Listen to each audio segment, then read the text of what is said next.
Is it a person, a setting, or a certain event? Self-reflection. Think about why these things really set you off. Our assumptions and ideas about things often play a big role. Acceptance. Know that you can't change the things that happen in the outside world. What you can change is how you react to these things. Practice being mindful. Keep your mind on the present time instead of focusing on past problems or worries about the future. Exercises for deep breathing.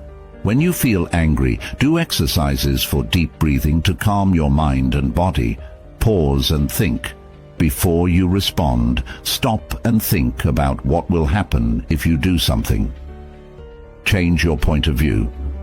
Try to see things from the other person's point of view to show empathy. Seeing things from their point of view can help you feel less angry. Change the way you see it. Think about how a Stoic philosopher would see things. Would they think it was unimportant or important? Focus on solutions. Instead of dwelling on the issue at hand, think of useful ways to handle it. Build emotional strength. Learn to control yourself. Remind yourself that you can choose how to react. Use self-control and patience. Emotional detachment. Learn to separate your feelings from what's going on. Take a step back and look at it objectively instead of personally. Get stronger inside. Do things that help you deal with your emotions, like exercising, writing in a book, or meditating. Use your anger in a healthy way. Positively channel your energy. Instead of being angry, put your energy into things that will help you, like working out or making art. Learn and grow. Use your anger as a chance to learn more about yourself and change how you respond in the future. How to communicate well. Talk about how you feel in a cool and confident way without being hostile or angry. Managing your anger well is important for your health and the health of your relationships. You can turn anger into a good force by getting to the bottom of it, practicing mindfulness, changing your point of view, building mental strength, and finding healthy ways to use your anger. Follow the advice of Stoicism to find inner peace and live a healthy, peaceful life. Number 4, silence in the middle of false rumors. When people talk to each other, stories are like leaves caught in a gust of wind. When these rumors aren't true, they can cause harm and confusion. Stoic philosophy gives us a strong answer. Quiet. Think about the story of a teacher in a small town who was wrongly accused of misconduct. As rumors spread through the community, the teacher chose not to add to the heat by denying or explaining what happened. Instead, she relied on her honesty and integrity to stand firm. This silence is not a passive surrender, but a smart decision based on wisdom. Marcus Aurelius said, "You hold power over your thoughts, not over outside events." Understand this, and you will be strong. How often have we seen quickly spoken words make things worse? How might silence protect you from the arrows of false accusations? By refusing to comment, the teacher let the community's initial excitement die down. As time went on and no new proof came to light, the truth became her defense. This shows the Stoic belief that you should focus on what you can control, like your reactions and actions, instead of worrying about how stories spread, which you can't stop. Epictetus once said that if someone says bad things about you, you should always compliment them. This counterintuitive method says that reacting to negativity with positivity, or in this case silence, can stop and change the course of unproductive interactions when false accusations are made. Speaking quietly can show respect and trust in the truth. To use this in your own life, think about how important it is to wait to reply to stories until the storm passes. Remember that the best way to keep your peace and image is to live by the ideals you preach, not by fighting every whisper.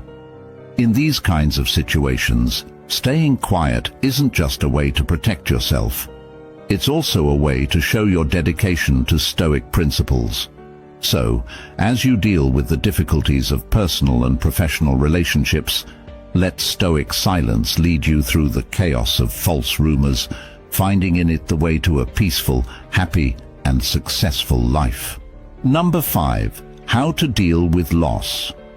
How do you deal with the utter silence that follows a major loss? Loss is a common human experience that often leaves a void filled with sadness and confusion. But Stoicism has a unique way of dealing with pain.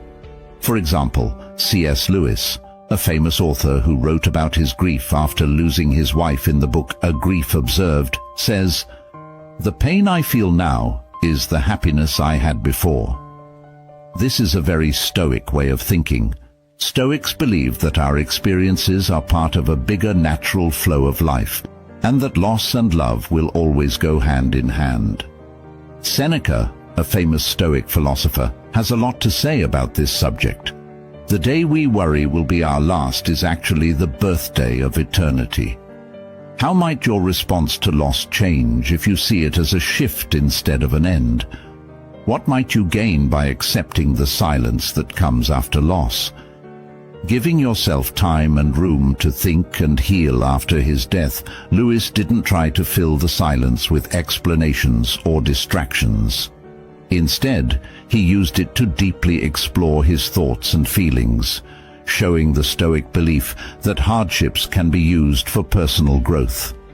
His journey through grief showed how keeping a calm mind can help someone deal with deep emotional pain and turn it into a deep understanding of life's fragility and beauty.